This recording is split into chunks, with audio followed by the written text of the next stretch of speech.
Hi friends, are you someone who is suffering from dizziness? And this is associated with neck pain. If that is the case, then you are suffering from cervicogenic vertigo, also called as cervicogenic dizziness. So what is cervicogenic vertigo? Why does it happen? What are the symptoms that you will get? How do you know you have cervicogenic vertigo? And what you can do in order to get rid of the cervicogenic vertigo? We are going to discuss all of them in today's video. So make sure to watch this video till the end. Let's begin. Friends, vertigo is a very common problem. Around 80% of OPD visits to a physician comes with this symptom of vertigo. But the problem that is causing vertigo can vary from individual to individual. And it's very tricky to identify from which cause this vertigo is coming from. In this series of videos which I have come up, where I am going to share with you different conditions and disorder that can give you symptoms that's related to your vertigo, imbalance, dizziness, etc. My aim is to ensure that I help you to understand why does it happen and how you can prevent or manage it. So make sure to subscribe this channel and press that bell icon so that you can get notified for every single time we upload a new video. Now coming back to cervicogenic vertigo. As the name suggests, cervicogenic means a vertigo that is coming from the source of neck. That means definitely if you have got some pathology, some problem in your neck joint, at that time the vertigo that will come will be a cervicogenic vertigo. This means that the symptoms like dizziness, spinning, etc. is always associated with some neck movement or irritation in the neck joint. But this problem can be mixed with other condition.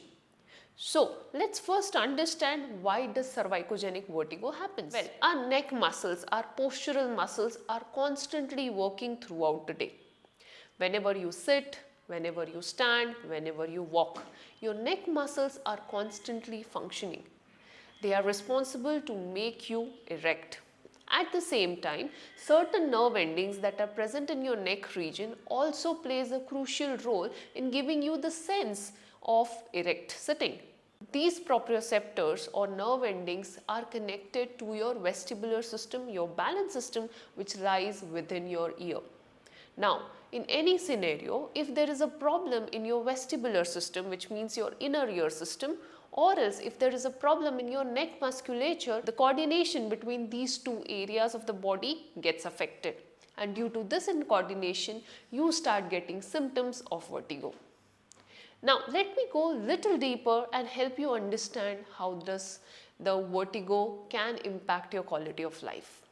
Now, whenever you have got a cervical condition, for example, cervical spondylosis, a cervical muscle strain, platysma muscle, which are the muscle around your neck, they get tight, or even TM joint disorder, which is the joint around your jaw, these muscles are connected to each other.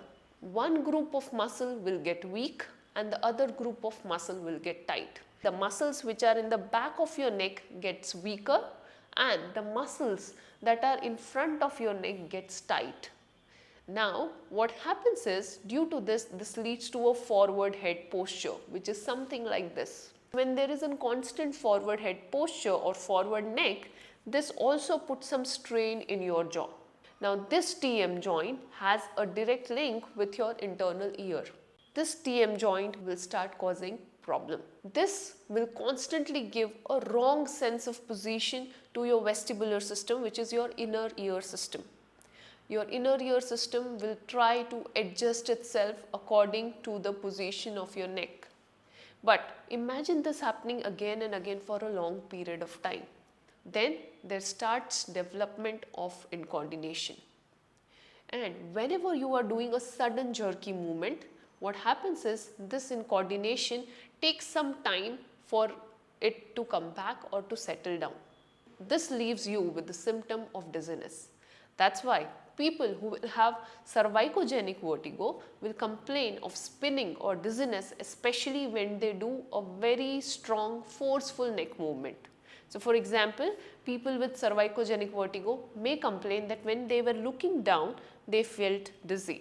Or for few, when they try to pick up an object from down and try to immediately stand up and there is a sudden neck movement, that time they feel dizzy. Many people, when they are walking on the road and vehicles pass by in front of them, they have to move their neck, and when they move their neck suddenly, they feel dizzy. And for few, when they suddenly turn by 90 degree, at that time they feel dizzy. What happens in all of this scenario, there is an immediate neck movement and your vestibular system is taking some time to adjust with this immediate shift because of the long term prolonged positional habituation that has happened inside your ear of forward neck posture. So, what can be done about it? But before talking about that, let me also explain you what will be the typical symptom of cervicogenic vertigo that you can experience. The first and foremost typical symptom of cervicogenic vertigo is feeling of dizziness, feeling of spinning, or feeling of lack of balance.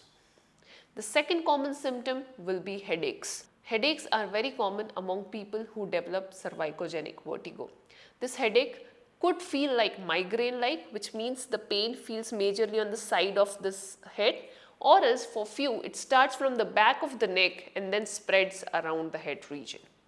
That totally depends on what kind of cervical area has been impacted or is damaged. There is always a sensation of floating that is being complained by people who have got cervicogenic vertigo. People feel lightheadedness. People feel lack of coordination. They feel that they are not able to do the tasks that they were able to do before very coordinatedly now because of cervicogenic vertigo. As I mentioned, there is balance problem and that's why there is a constant fear of fall, and in severe scenarios, patient cannot walk without support.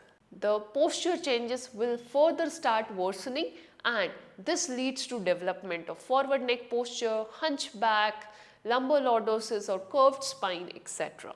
Even patient experience visual fatigue, which means strain falling in the eyes due to a very typical problem called as nystagmus, which is very common in vertigo. Nystagmus is difficulty in making or keeping the eye movements under control. This again happens due to lack of coordination between your eyes, your vestibular system and your neck muscles. There is a constant feeling or sometimes there is a feeling of nausea, vomiting that comes along with vertigo. That is of cervical origin. The patient will always explain or experience certain sort of neck pain and tightness whenever there will be a cervicogenic vertigo. Now the question arises, what causes this cervicogenic vertigo? Well, there are very few conditions that can lead to cervicogenic vertigo, but they are very common condition. As I mentioned, the first and foremost is cervical spondylosis. These days, due to postural changes, long-term use of cell phones, laptops, screen, people have developed this habit of forward neck posture. It has become like an epidemic. Now, due to this long-term forward head posture, there is a lot of strain that falls on your disc, which is the support system between two vertebrae. This disc gets compressed, gets irritated, gets injured. Due to this, there is a constant pressure that falls on the vertebra that causes reduction in the joint space and further eventually leads to cervical spondylosis. In today's case, if you go and check your MRI, around 90% of people will definitely have some or other pathological changes in the shape of their spine just because of the use of cell phones. Even people who have got history of head trauma due to road traffic accident or due to a whiplash injury or due to a violent attack also complain of cervicogenic vertigo. People with herniated disc are also prone to develop cervicogenic vertigo. And people who have got osteophytes in their cervical spine are also prone to develop cervicogenic vertigo. Osteophytes are nothing but tiny sharp edges of your bone that starts poking your muscles and the nerves around that area because of lot of wear and tear that happens on the bone. So these are certain conditions that can lead to cervicogenic vertigo. Now let's talk about what are the solution or what you can do in order to keep this cervicogenic vertigo under control. As I said, cervicogenic vertigo first needs to be ruled out before we start any of the treatment. According to me, for any condition to get better, the most crucial part is diagnosis. If the diagnosis is correct, accurate and to the point, the solutions are majorly simple and are doable. Unfortunately, vertigo is a condition where many a times there is an overlap between 2 or 3 different conditions, and it makes it difficult for a physician or else a doctor to come up to a conclusive diagnosis. So before we start working on the treatment of cervicogenic vertigo, it's highly important that we can go and get ourselves checked, examined and diagnosed for your vertigo. Hence my first tip would be, please see a doctor for your vertigo symptoms and identify what type of vertigo it is. Vertigo tests for cervicogenic origin are not many. Majorly this is diagnosed based on the history and the signs and symptoms and exclusion from other causes. Some other cause that can give you vertigo is BPPV, which is called as benign paroxysmal positional vertigo. The second common cause for vertigo and filling up of fluid inside the ear. The third common condition that can give you vertigo is the hearing challenges or else hearing loss. Whenever you have got hearing loss, there is an imbalance between the brain circuit and your vestibular system that can give you the sense of vertigo. And then last comes your cervicogenic vertigo, which means a vertigo that is associated with neck. Now, once the cervicogenic vertigo has been identified, then comes the treatment side of it. Now, treatment always comprises of first identifying root cause and working towards it. You might need to take some muscle relaxant medication, non-steroidal anti-inflammatory medication initially to bring your neck symptoms under control. This muscle relaxant will help to reduce the spasm that are repeatedly developing around your neck region. But that's not the permanent solution. It's going to give you temporary effect. Hence, it's very important that you start doing your physiotherapy along with the medication side of it. Now, what does physiotherapy will do to help you with your cervicogenic vertigo? The first thing that physiotherapist will do is working on your neck muscle relaxation. Yes, you heard me right. Whenever you have got cervicogenic vertigo, there is a lot of spasm strain that's falling on your neck region, which requires relaxation and release. That's where use of electrotherapy modalities come into picture. Electrotherapy modalities like ultrasound, TENS, IFT are designed to give muscle relaxation on your neck region. But unfortunately, these machines also work as pain relievers. So you can say it's a kind of non-medical or non-medicine replacement for your pain relief. This non-medicated way of working on muscle relaxation always needs to be backed up with two most important things, and that is posture correction and exercises. So when it comes to posture correction, we need to make sure that the forward neck posture, that is the culprit behind development of vertigo, needs to be worked upon. Some simple exercises like chin tuck exercises, wearing certain posture corrector devices and taking mindful breaks and correcting the posture helps in reducing the forward neck posture. Along with that, when it comes to exercises, you have to do some gentle neck mobility exercises initially so that the neck muscle starts relaxing. After gentle neck mobility exercises, doing gentle neck stretches and followed by which isometric strengthening exercises of the neck muscles ensures that the neck posture is corrected and thus helps in prevention of neck symptoms. Remember, if you have vertigo, which is of cervicogenic origin, plus if you have got BPPV, which is benign paroxysmal positional vertigo, which is very common, which means two conditions are combined here, at that time you might need to seek help of a physiotherapist and also do vestibular rehabilitation for your BPPV problem as well. As I mentioned, the condition can get complex if not corrected right. So make sure that you start acting on it as soon as possible.